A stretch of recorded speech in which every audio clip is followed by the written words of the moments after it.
Why are we constantly sending our, fighter jets and all of our military intelligence over to Ukraine or Afghanistan? How about Mexico? They're really hurting us. I'm pretty sure we got all the good Cubans, all the ones with like thrift and industry. They hopped on a boat and they came over here. So, I mean, I would guess, it won't be, I don't think it'll be something devastating like 9/11, but we'll probably have, a few more random lone wolf terrorist attacks here in America that we would not otherwise have had.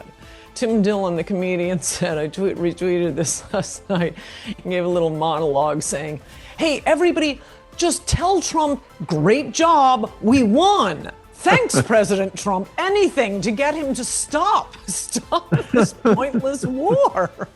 And if we can just do the mass deportations and build the wall. Now, Trump has taken his eye off the ball. I think he is really running down the image of the Republican Party. I think it's going to be very hard for any Republican to say no more stupid wars and be believed.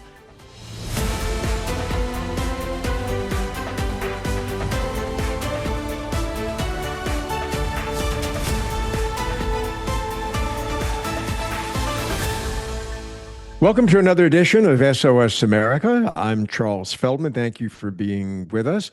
This is the podcast, as we've been telling you for many months now, that asks the question, what the hell is happening in America right now? It's a question that we originally thought would be of most interest to people outside the country. Turns out that it is of great interest to people inside the country. But right now, I have a very, I think it's fair to say interesting, and I use that in a complimentary way, interesting guest who has been often described as a political firebrand. So I looked up in the dictionary the definition of firebrand. So one definition of firebrand in the dictionary is a piece of burning wood. Well, that's not. I don't think that applies to my next guest. She's not a piece of burning wood.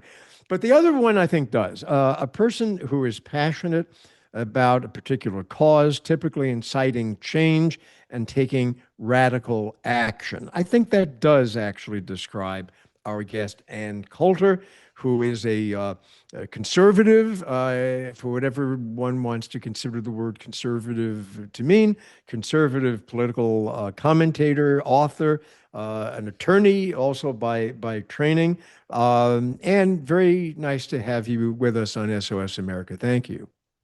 Great to see you again, Charles.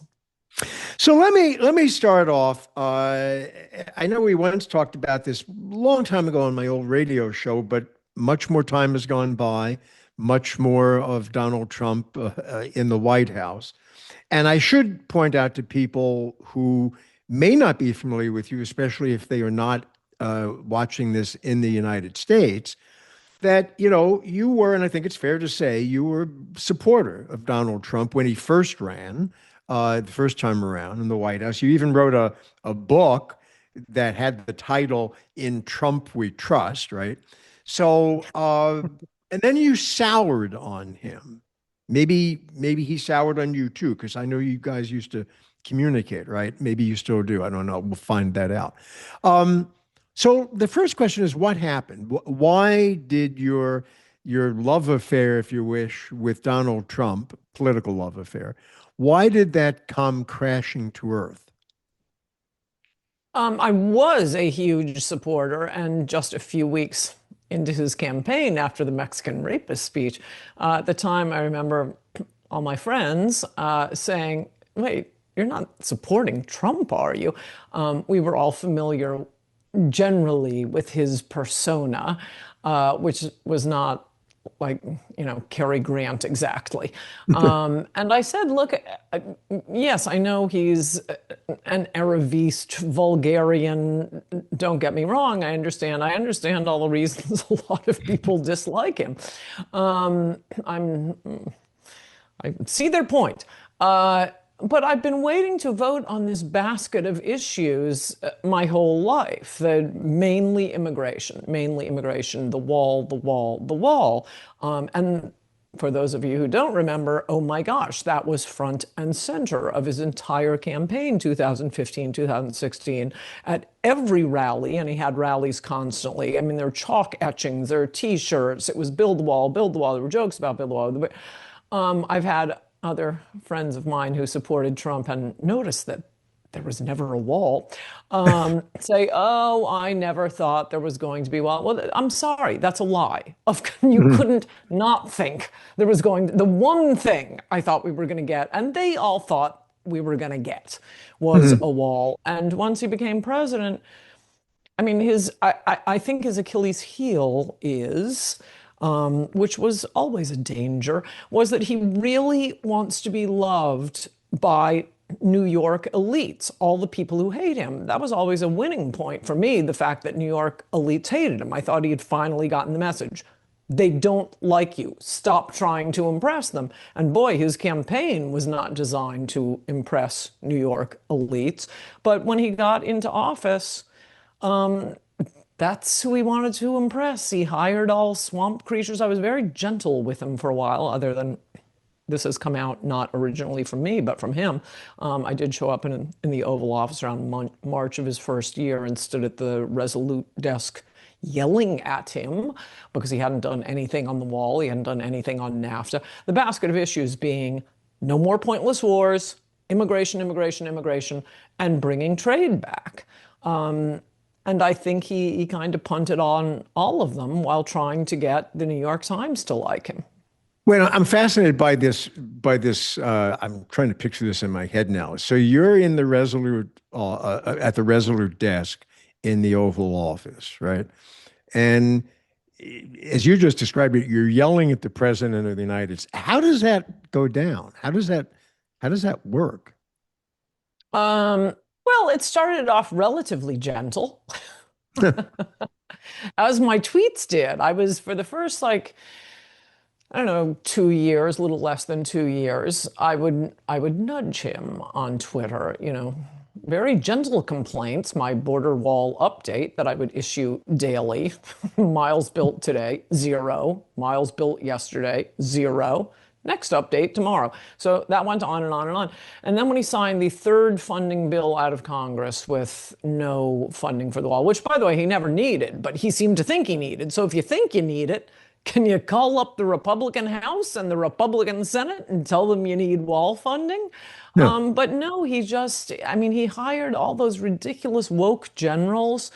And I wrote how they were going to describe, or how they were going to destroy Trump's presidency around, I don't know, September after, or rather in November, I think, weeks after the election. And that was, all of the government would be opposed to his position on immigration. If they weren't entirely opposed, it would have been done already, because the American people have been voting for less immigration every time they've been able to vote on it.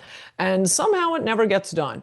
So I said, look, they don't have to come out and directly oppose you. It just won't happen. They'll collapse at the first lawsuit from the some environmental rights group about how the wall is going to upset the snail darter or something. It just won't get done. You have to hire people who know how to get it done, who know there's going to be resistance.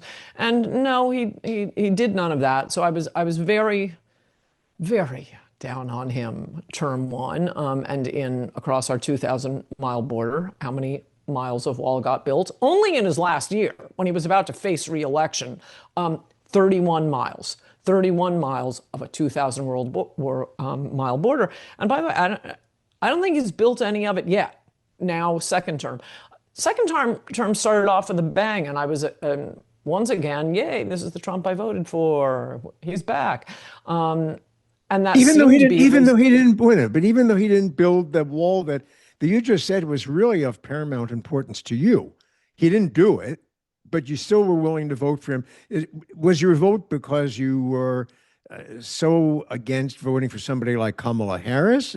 So was it an anti-Harris vote, or how was it a pro-Trump vote if the guy didn't do the number one thing for you that he promised to do? Well, I will tell you, in 2020, Oh, my vote was up for grabs.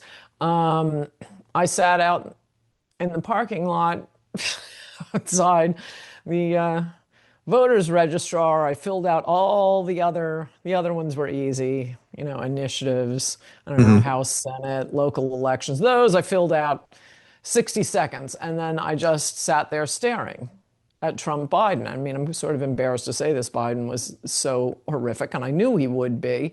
But, if we're not going to get a wall, if we're going to have mass third world immigration, if we're going to keep, pissing on the working class in America and stage endless pointless wars, I'd rather have the Democrats doing it than the Republicans. So I will say in 2020, there was a large lack of enthusiasm.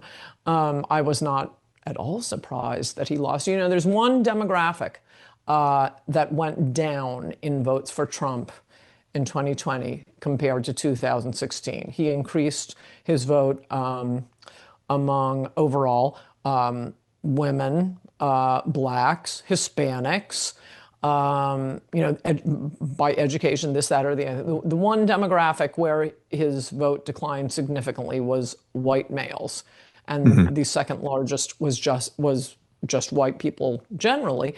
Maybe it was non-college educated whites, because he can have his campaign manufacture those finish building the wall signs all they want, which is just rubbing salt into the wound. But people can look around and see there's no wall. Nothing. He didn't end anchor babies. He invites the dreamers, illegal aliens, to the White House to talk about what incredible kids they are. Oh, incredible. I'm going to do something great for them. Okay, that is so not what he campaigned on. You can think I'm right or wrong about that, but that's why I wrote In Trump We Trust. That's why he got more votes than any other Republican in Republican primary history. And then he gets into office and blows it all off. 2024, I will say that vote was enthusiastic, not only in the negative way that I thought, Kamala and the DEI and all of that nonsense. And oh my gosh, Tim Walz. No, I would have voted for Mickey Mouse over that team. But it seemed pretty clear, and I mean, who knows? It's the campaign again. He knows what to say when he's campaigning. But it seems like, and it certainly seemed like the first year of his presidency, the one great thing that happened was that he did lose in 2020, and the Democrats went insane, and they spent 4 years prosecuting him for nonsense. And remember, Charles, I hated the guy.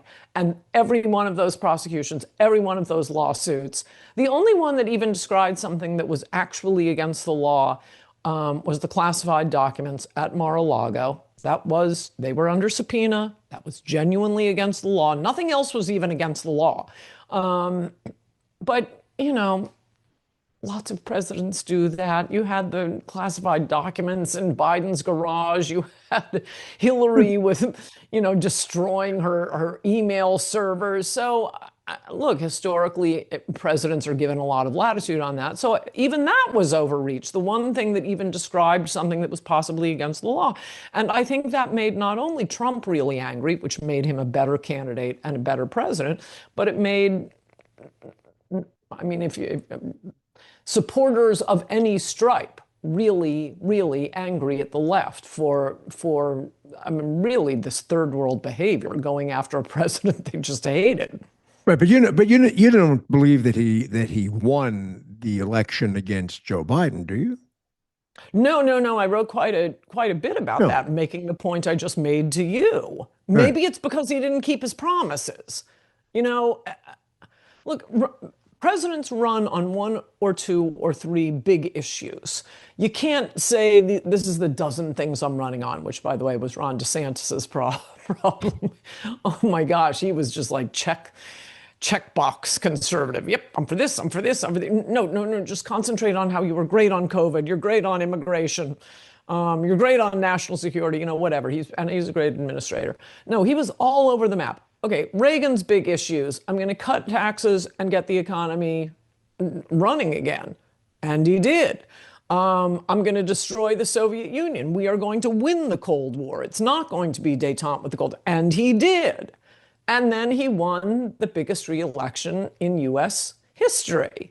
If Trump had built the wall and not like randomly bombed foreign countries and been on the horn to, Maggie Haberman of the New York Times every day and hadn't brought illegals to the White House to talk about how wonderful they are, he would have won in a bigger landslide than in Right. U.S. history. But no, if Reagan had gotten in and started talking like Jimmy Carter and calling the Soviet Union, oh, Americans have an inordinate fear of communism, he wouldn't have won re-election either. So I do think the mail-in ballots are very, very bad. There was an enormous amount of cheating. Democrats always cheat.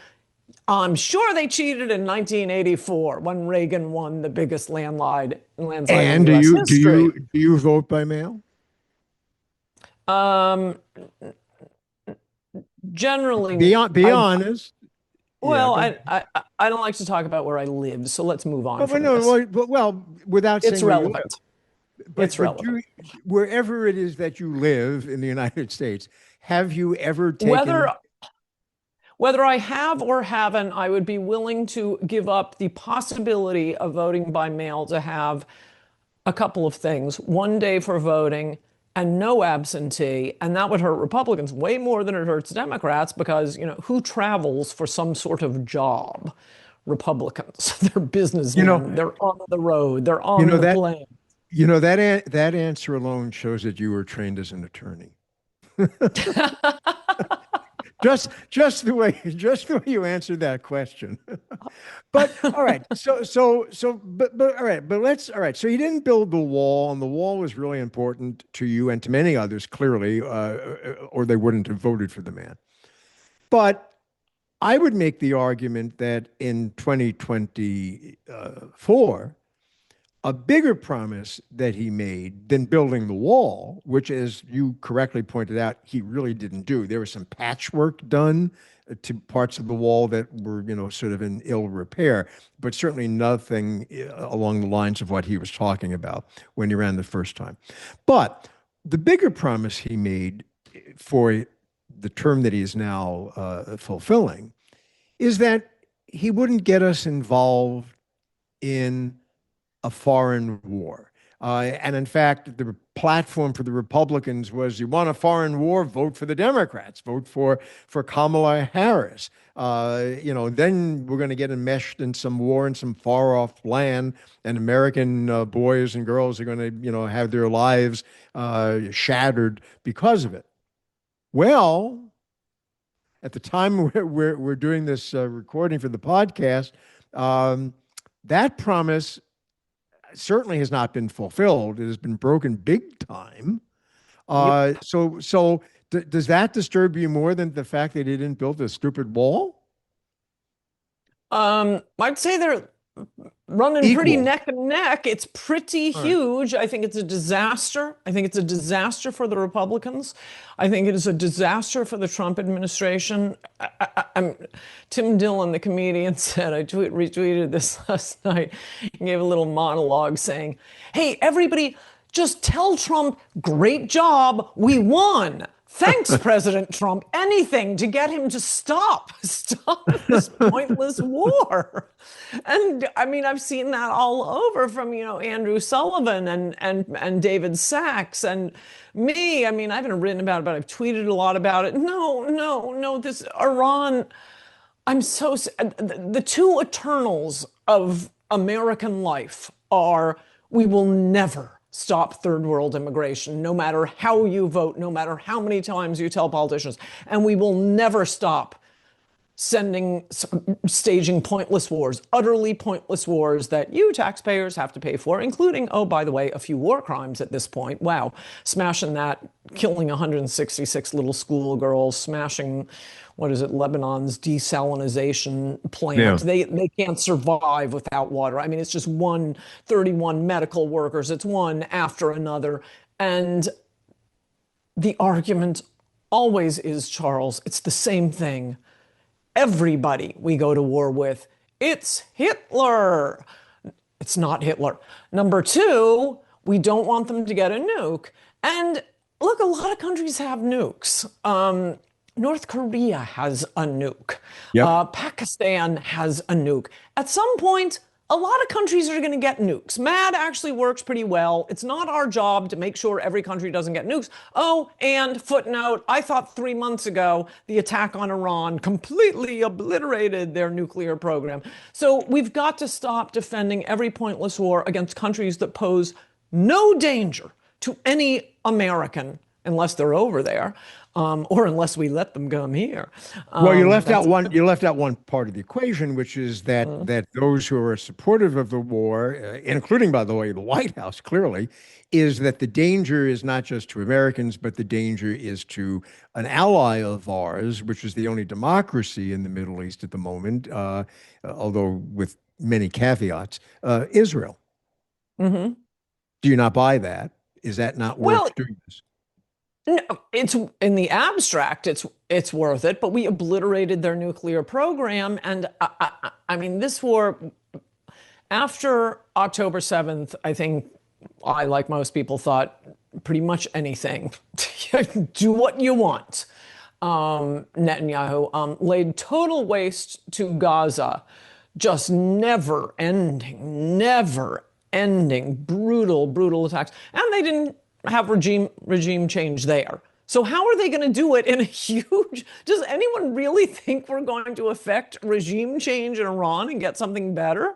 I mean, we obliterated their nuclear program. I think that's enough for now. And by the way, they know if I think every country over there knows if a hair on an Israeli's head is hurt, they will get this. But there's nothing left to threaten them if we do it when they're not doing anything. So, all right. So let's rehearse this, right? So you already had one encounter in the Oval Office years ago with Donald Trump, and you expressed your great dismay, to say the least, that he didn't fulfill his promise the first time around to build the wall. Now you're upset with him because of the war in Iran, and I would argue, I think you're correct to be upset about that. So, you have a chance again. You're invited into the Oval Office. There's old Donald Trump sitting behind his resolute desk. There you are. All right. What are you going to argue with him now? What are you going to say to him? I don't think I'm going to be invited back, Charles. Let's play along. It's a hypothetical. Pretend I'm Trump. So I'm Donald Trump. I'm sitting behind the desk. I just got off a phone call with Jared, and and I Stop taking those calls, sir. and I say, Ann, nice to see you again. Over to you. What do you say? It began a little differently. He saw me from a distance and said something like, "Oh, what do you mean from a distance? What do you mean? Well, I'm just outside the Oval Office, and you weren't like at the Washington Monument or something. No, everybody knew I was coming in. Okay, the gates parted. So as I'm approaching the door of the office, he called me something like the big betrayer, and I said, "Oh, you want to talk about betrayers?" And I did never sit down. And the two people who brought me to the Oval Office had come up to the Resolute desk with me at the end of my 20 minutes of this. There was a lot of cursing, but I didn't start it. He was cursing? He was the first one to use the F word, but I can't say I didn't let it fly. At the end I was there for about 15 minutes, yelling at him. And at the end of the meeting, I noticed that the two people who brought me in were staring at the back of the room. I don't know who brought her in. All right. But you have another chance now, because we all know that Donald Trump loves to give people chances, certainly pardons if enough money is paid. So that was a cheap shot. Well, actually, with Trump, it wouldn't have been sadly true. All right. So you have an opportunity. What would your argument be to him? I mean, you've kind of made the argument now, but what if you had an opportunity to talk to him directly, one-on-one? What would you say to him about this adventure, if you will, in the Middle East? I'd say, sir, I supported the snatching of Maduro. That is in our hemisphere. Venezuela is the one providing the shipping to get the cocaine from Colombia to Mexico, where it comes into our country and kills 100,000 Americans.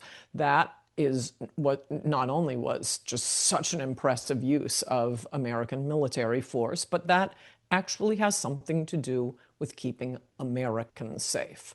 You always hear the permanent war crowd saying, we can walk and chew gum at the same time. No, Charles, we can't. We can't. Whenever we're doing one of these foreign wars, anything having to do with immigration or having to do with Americans just falls by the wayside, and more immigrants get waved in. Oh, and once the war is over, we have to take all the Iranian refugees. We're taking Ukrainian refugees, and oh my gosh, the Afghan refugees. How about we don't go to war in the first place? It redoubles the immigration problem. And I said, I would say this isn't making America great. People really want to support you. But yet and still, polls show that not only do Americans very much not like this war, but even Republicans, this is the least popular a war has been. At the beginning, that's always when it's the most popular. This is the least popular war we've been in since polls have been taken. You are losing your own MAGA crowd. This is going to be a disaster for the midterms. I think Democrats could pick up, if he doesn't wrap this up fast and hope people forget about it, I think we could lose 230, 260, not lose them, but Democrats could take 230, 260 seats in the House. They're going to win a majority in the Senate. He's definitely going to be impeached. He might even be removed. I think this is going to be so bad for the midterms, depending on how long it goes on. If Tim Dillon, if people follow Tim Dillon's advice and say, "Good job, sir, you won, it's over." If we can get him to wrap it up, I don't know, in the next 36 hours, maybe it won't be that bad. But it doesn't look like he wants to wrap it up in the next 36 hours. To what end? I can't imagine. And when the Democrats get in, we won't get the good stuff that I think most people, probably you and I, would agree is the good stuff you would get from Democrats, like opposing a pointless war, which they pretend to do, as long as Donald Trump is doing it, but they're actually totally copacetic with that. They will not stop the pointless wars. They absolutely will open the borders. We will get so much DEI. You, a white male, will be dead to America. Try to show up before a judge. You will be guilty. It will be the one. They will pack the Supreme Court. It will be such a disaster. He will wreck the country with this, because Democrats are going to do so well in the midterms, because this is such a stupid war. Do you think, let me rephrase the question. Why do you think then that Trump is doing this? Is he stupid? Does he not realize that he's losing? You mentioned his base, the MAGA folks, the Make America Great Again folks. Does he not? We know he watches television, maybe more than he should. He does, I guess, at least glance at news headlines, certainly anything that's online. He must know that this is not going over well with his base. So do you have any theories why he is pursuing it? Some people would argue, well, maybe because he's being presidential and he realizes there is some great and imminent threat, as he claimed there was, from Iran, and he's willing to lose his base in order to accomplish the greater good. But I don't think you buy that. And if you don't buy that, then what explanation is there? It's a tough one. I saw a tweet last night. I don't know. It's like 2 days ago. It keeps popping into my head. I did not retweet it. I thought it was too mean. Maybe I'll go back and retweet it after this, because it makes me laugh. You thought it was too mean, but you're going to do it. Okay. What now you got my what is it, Ann? What is it? I think I have this right. Um, it was a woman tweeting it saying, I have concluded tr either Trump is a complete imbecile, uh, a pedophile, and they have a lot on him in the Epstein files, or he is the Antichrist. I have no other explanation.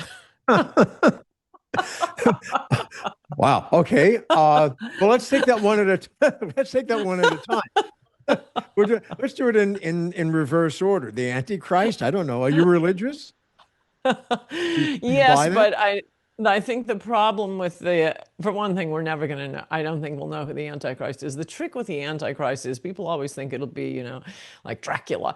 What's dangerous about the Antichrist is that everyone loves him. I mean, Obama would make a more plausible Antichrist. Hmm.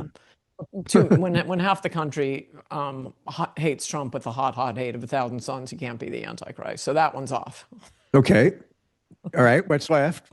We have pedophile and Epstein. Well, I don't think I absolutely will never believe. And I don't think Clinton is either. This isn't a partisan thing. I do not think Trump is a pedophile. But it does kind of make you wonder, not on the pedophilia thing, but is there something in the Epstein files that he's really terrified of coming out? Sir, I would have kind of laughed at that until this, but is there something? And then wait a And minute, and then wait, but then is the notion that if that's the case, and he's aware of that, that the war is just a giant deflection? know that he's being blackmailed.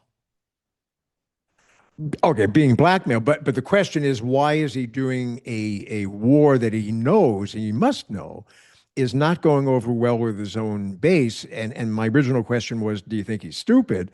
If you take him being stupid off the table, and maybe you're not prepared to do I that, haven't. you haven't. Okay, so but let's for the moment put stupid aside.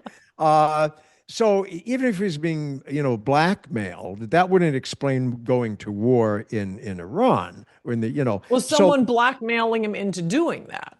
and to do it, but who would blackmail him into Netanyahu. going into net? So Netanyahu has a file. I'm I don't. not saying this is my I know. theory. No, We're I know. going by We're going the that options of a tweet mean tweet I of a saw mean that I tweet. thought was Okay. funny. All right. And now what was the first? I forgot. What was the first one? There were three First one things you was, I said. think, a complete imbecile, which I have not completely written off, Charles. Okay, so you're not willing to take imbecile or stupidity off the table, but Although, imbecile is better than idiot in this case because, I mean, when talking about it semi seriously, and I don't yeah, know, uh, he he does for all his because he isn't stupid, and there are so many things I really like about him. I thought I should say his State of the Union address just it blew me away. It was fantastic, and I was thinking part of what I love about him so much is that he just has your basic American instincts and hmm loves this country, and it was just so patriotic and so American. I thought, okay, this is the Trump I love. I should footnote this as a warning to future Republican candidates. I love that he did not pick a woman as his vice president. I'm sick of Republicans. I mean, just look at Trump's women appointees: Amy Coney Barrett, Pam Bondi, Kristi Noem. Oh, that's gone great. Look at Reagan's woman appointee, Sandra Day O'Connor. Would you knock this off, Republicans? We are the party of competent white men. I don't. Do you think that would be a slogan that would get people elected? We're the party of competent white men. Well, I'll take competent men. Uh-huh. Okay. So, There are plenty of non-white men I so, love in their positions. so you mentioned something just in passing about after the midterms, and this would have to happen only if the Democrats take both the House and the Senate, an impeachment and then a removal from office. That would require the Senate being Democratic, right? Um, Do you see, even if that were to happen, and the Senate is still a little, I think, a lot more actually iffy, I think, than the House turned Yes. Democrat. Yeah. But let's say it does. Do you think that having seen what happened the first round, where he was impeached not once but twice, And it uh, helped them. and it helped him, right? So, do you think that the Democrats would be so stupid to do it again? And for what purpose? His term would be, by the time they had hearings and they did all the other things that go along with it, his term would be more than half over anyway. So, and he's barred by the Constitution, no matter what he thinks or Right. may think, to run again. And so the only real advantage of a conviction in an impeachment proceeding and being thrown out of the White House is he wouldn't be able to go back in, but he couldn't go back in anyway. So do you really think the Right. Democrats are going to spend a lot of time and effort on that? And wouldn't that just alienate the public that much more? You and I would think so. I think probably the Senate and even, like the New York Times, MSNBC would probably try to put the kibosh on it if they were sure they didn't have the votes in the Senate. I Hmm. guess it depends how bad the midterms are. You're probably right. Democrats won't get two-thirds in the Senate. That would be very, very hard. I haven't looked at the map, but probably impossible. So yeah, they'd probably put the kibosh on it. But in general, are Democrats that stupid? And I guess stupidity isn't the right word here. It's there is such burning hatred for Trump. I mean, that was the thesis of my last book, Resistance is Futile, how the left lost, or Trump caused the left to lose its collective mind. They so hate him that they do things that are self-destructive. They'll blow up their own party just because they hate him. They hate him. I've never seen a political figure so hated. You probably don't watch this, but I'm kind of a regular viewer of MSNBC. And it's the same as Colbert and the other, well, they're all gone now, but the late night, it's just the same thing over and over and over again. And okay, even I'm a hate watcher. I can only watch, 5 or 10 minutes a day. But you realize there are, I don't know, at least 500,000, to quote J.D. Vance, angry cat ladies just home watching the same thing, the same hate, keep saying mean things about Trump over and over and Yeah. over. They never tire of it. The hatred is like not, so that's not quite the stupidity, but it is zealotry. You mentioned that you were supportive of what Trump did with Venezuela, the removal of Maduro, and in effect taking over the oil coming out Mm-hmm. of the ground of Venezuela. But now he's turned his attention, he says, to Cuba. Are you as supportive of whatever it is? And it's not clear to me, actually. Maybe it is to you. And if it is, then please enlighten me. What exactly he's trying to do with Cuba? Is it regime change? Does he think that the communist government there that has been entrenched for more than or about half a century is going to all of a sudden vanish? I mean, what is he trying to do in Cuba? I completely agree with you. I think it would be utterly moronic. Venezuela is completely different. They were actually doing things that were hurting Americans. For one thing, dumping all of their criminals on our country. But like I say, they were the crucial shipping route of the cocaine from Colombia to Mexico, and the drugs are killing Americans. I mean, why are we bombing Iran instead of the Mexican drug cartels? You remember like a month back when I think it was the Mexican government that attacked some big cartel leader, and there was a Mhm. huge Yes, firefight, and that's right. we all had friends vacationing there, and you see the videos. And I was so hoping it was our country. Why are we constantly sending our, fighter jets and all of our military intelligence over to Ukraine or Afghanistan? How about Mexico? They're really hurting us. So, I mean, as I wrote after Venezuela, we need to go back to making all of Latin America a client state of ours. No, they are not going to become Jeffersonian democracies. Cuba, I mean, we all talk about how, oh, it wouldn't be great if it were fun and they were gambling and it was a great resort again. Okay, that's not going to happen. I'm pretty sure we got all the good Cubans, all the ones with like thrift and industry. They hopped on a boat and they came over here. So great. I They're love in Cubans in Miami now. America. Yeah, I think we they're in left the Miami. dregs behind. Let them stay there. They're no threat to Right. us. It's Bernie's, the liberals need someplace to honeymoon. Can you ever see yourself? Maybe you have. I don't. And you certainly don't have to tell me. But can you see yourself voting for a Democrat? Have you ever voted for a Democrat? I'm going to ask you anyway. Have you? I don't think so. And I mean, it's funny you say that because since this Iran war, I, I, I've, I, I can't say I've said to myself, yes, I would vote for a Democrat. This is so stupid. But like I say, the problem with Democrats is I don't think you'd get the good, what I like in theory about Democrats. They pretend to care about the working class. They pretend to care about the regular guy.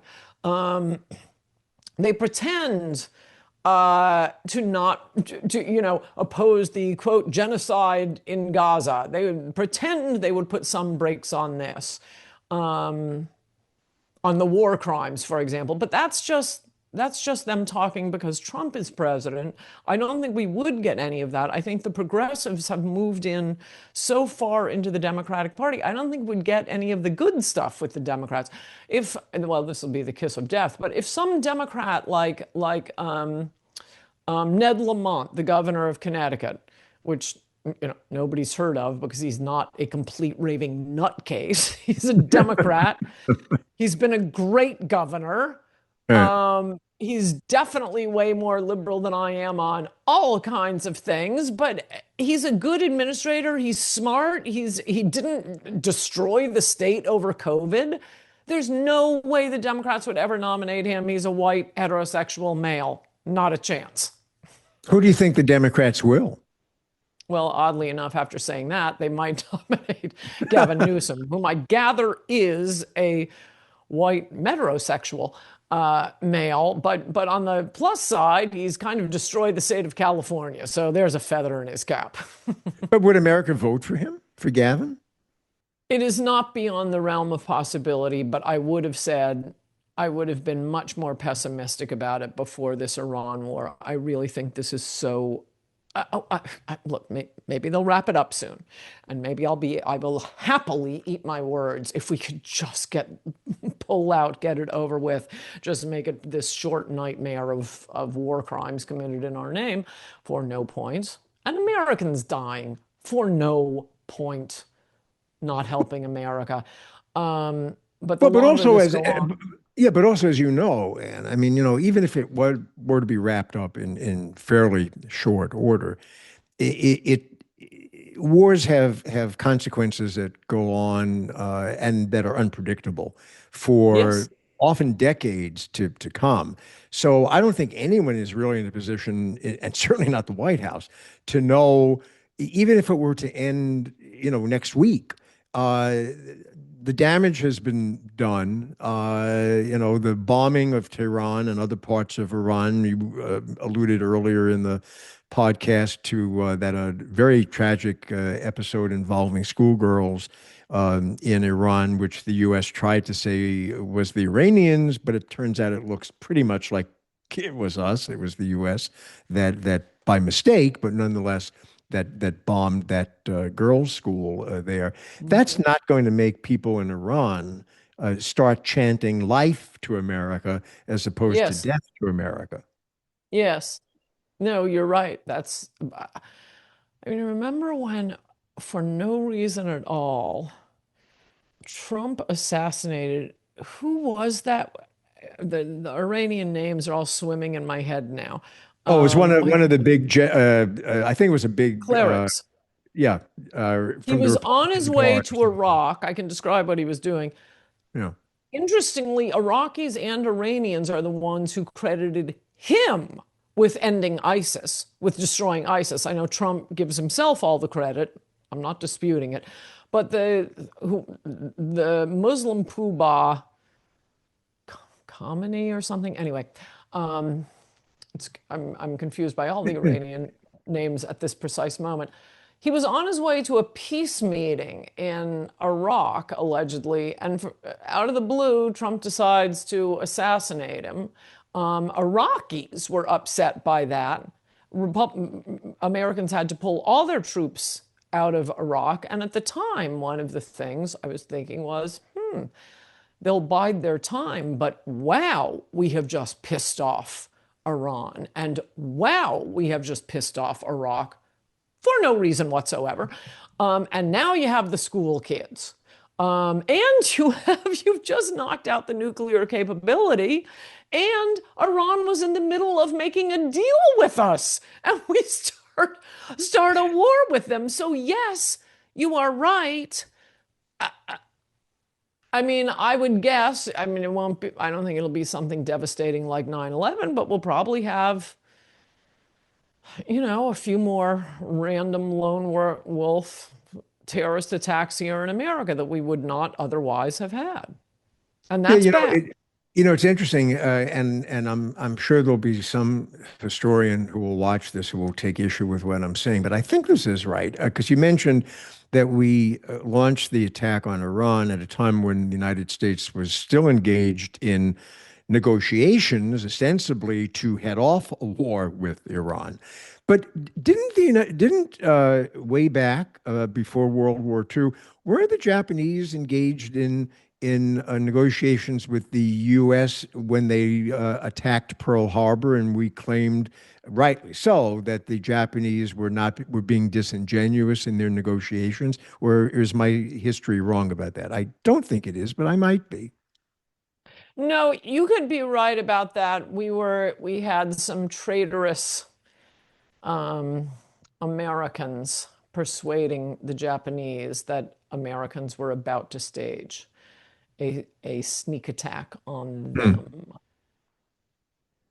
So because otherwise, you're right. It makes no sense. Why would you do that? Why do you want to wake the sleeping giant? Right. Where do you see this country, Ann, in 5 years? You know what? Actually, forget 5 years. Too long. 2 years.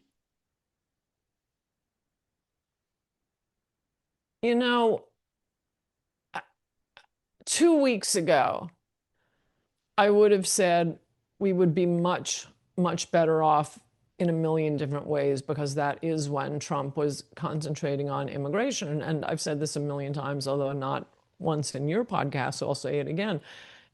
Solving immigration makes everything easier. It eases up the housing crisis. You have, so many fewer criminals to arrest and imprison. You have more jobs, especially for the least of us, the poorest, most unskilled Americans. Their jobs. Why bother dealing with an American? They could sue you. They'll bring an OSHA violation claim. I'll just get more illegals to go to low-wage, unskilled labor. Well, we have our own poor people. We have our own criminals to deal with. Everything gets easier when you clear out illegal immigrants, heavily from the third world, heavily who do not speak English, heavily using welfare. We'd have so much more in terms of social services and medical care for our own people. We can't be the charity ward for the world. We have our own poor people. Forget poor people. An upper middle class person who gets some, terrible dread disease, a rare form of cancer. Why aren't we spending it on them? No, we're spending it on Somalis in Minnesota. So because Trump, God bless him, term 2 was finally getting around to immigration, 2-3 weeks ago, I would have said, even with Democrats caterwauling, they will be better off. Their constituents will be better off. The whole country will be better off. if we can just do the mass deportations and build the wall. Now, Trump has taken his eye off the ball. I think he is really running down the image of the Republican Party. I think it's going to be very hard for any Republican to say no more stupid wars and be believed unless we're just saying, well, Trump But isn't like the rest of us. And that's I, believable. He's very I, unusual. but on the mass deportations, Ann, I mean, I can't imagine, man, I've known you on and off for a few years now. I can't imagine that you would be supportive of some of the techniques that were used. And certainly not all of the people that the Homeland Security claimed were in the country because they had committed hideous crimes. In many cases, they did pick up people who were actual U.S. citizens and were no more than school kids. I mean, you couldn't have agreed with that, could you have?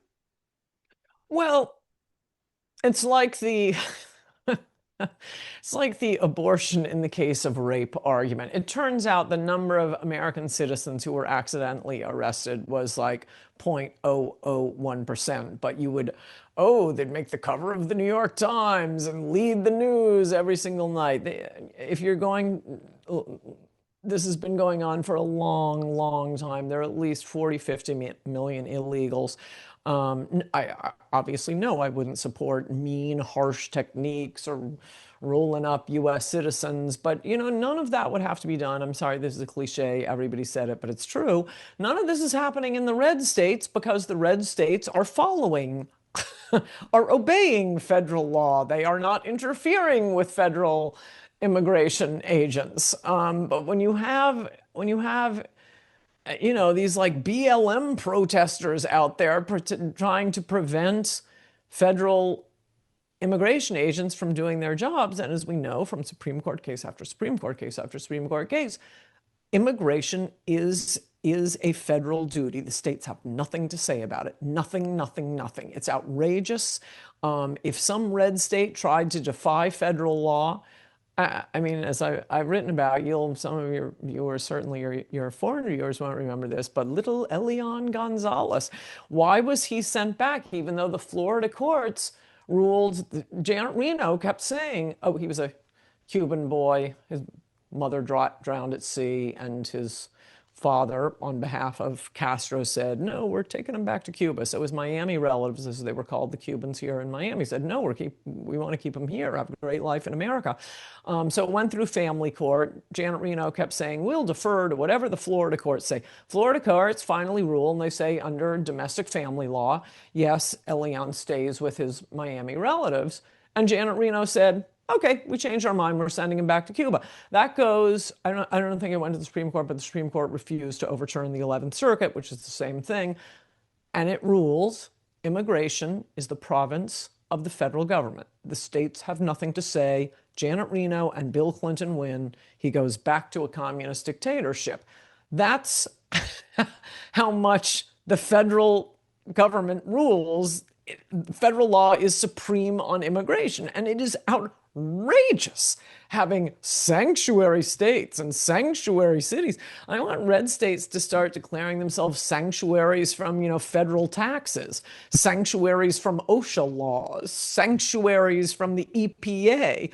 Good luck with that. And that's more legit than what these states are doing. So, yeah, I don't want anyone to be hurt. I think we should be very nice. I would prefer that, as Mitt Romney said, illegal immigrants leave the same way they came. We didn't have to round them up to get them here. We don't have to round them up to get them home. Just go home. And they're being offered bounties to go home. If you go home on your own, what are they giving illegals who go home on their own? Like $2,000? We'll pay for the flight? Yeah. Let me one last question, and we'll let you go. So when the Trump presidency ends, and it will, who do you think is? We kind of touched on the Democrats. Who do you think is going to try to capture the White House for the Republicans? Who is the heir? Is there one to Donald Trump? Right now, I think the odds-on favorite is J.D. Vance, and I think he's sitting very pretty because he is. I think most people think he is not a huge fan. He hasn't said anything. He's a very honorable and loyal vice president, but that's certainly the word on the street, which is why the Wall Street Journal and Rupert Murdoch, permanent war, constantly types, are saying, oh, he's out, it's going to be Rubio. No, Rubio doesn't have half JD's IQ. But anyway, I just saw him talking on TV because I think he might be my choice unless he's supporting the Iran war, and then I'm going to withdraw everything I'm about to say. I like Eric Schmidt, the senator from Missouri. He was the AG. He has been aggressive, fantastic. He is really smart. As AG of Missouri, he was one of the ones to sue the social media companies when they were suppressing true information about COVID and masking and the Great Barrington Declaration being pushed by the Biden administration. He's, as far as I can tell, he's been fantastic in the Senate. He has a beautiful family. He's tall and macho. And I'm sorry, but that is important when you're running for president. So whether as president or vice president, and this is all contingent asterisk on his level of enthusiasm for this disastrous war, Eric Schmidt is becoming my choice. Over Vance. Not sure. I'd like to see them in a debate. But, I mean, why do I even hesitate on JD, you ask? Because I don't particularly, I've been giving a lot of college speeches. I mean, I don't have to defer to young people. They should be deferring to me. But I happen to notice that a lot of college kids don't trust JD.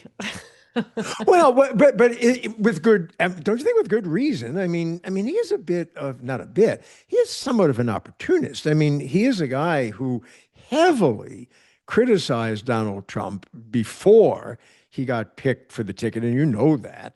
And yes, people certainly grow and should be able to grow and change their opinions. But his opinion of Donald Trump, from a few years back is really 180 degrees from what he now says. And I get that he's being a good soldier. He's the vice president. He's not going to certainly say anything publicly that's going to counter what his boss, essentially, the president, says. But don't you think he's there's a reason to distrust him? I understand what you and the college kids are saying. I personally do trust him. And part of that, I mean, I guess it's because what I mostly trust him about is what he thinks, as if Trump had never existed. I mean, his backstory as the kid from Appalachia, I feel like he too is just deeply American and deeply invested in the welfare of the working class. And I think we have really stepped on the working class in this country in the last several decades. That's why I keep bringing it up. That's part of the reason I loved Trump. I think it is that part of him is absolutely genuine. I think he truly wants to make America great again, or however you want to put it, put Americans first. And I suppose because of that, I'm more inclined to believe that, he had just gotten out of Yale. That, the things he didn't like about Trump are the things, any decent civilized person doesn't like about Trump. But I was able to overlook that. Well, I thank you, by the way, for lumping me in with college kids. Thank you. It makes me feel young. Yeah, that's what they say. Ann Coulter, it has been a very interesting conversation. It always is with you, and I appreciate you taking the time to be with us on SOS America. For those of you who are regular watchers or listeners, as always, we welcome your comments. If you'd like to subscribe, it is absolutely free. God knows why, but it is. Could I mention something? Sure, go ahead. I'm a very bad businesswoman. The one thing, could you make it a Chiron for me? I'm on Substack, unsafe, AnnCoulter.substack.com. Okay, everything is basically free. Yeah, I know. Well, and you've mentioned it, so there you go. All right. Ann Coulter, thanks a lot. And for SOS America, I'm Charles Feldman. Thank you. Until next.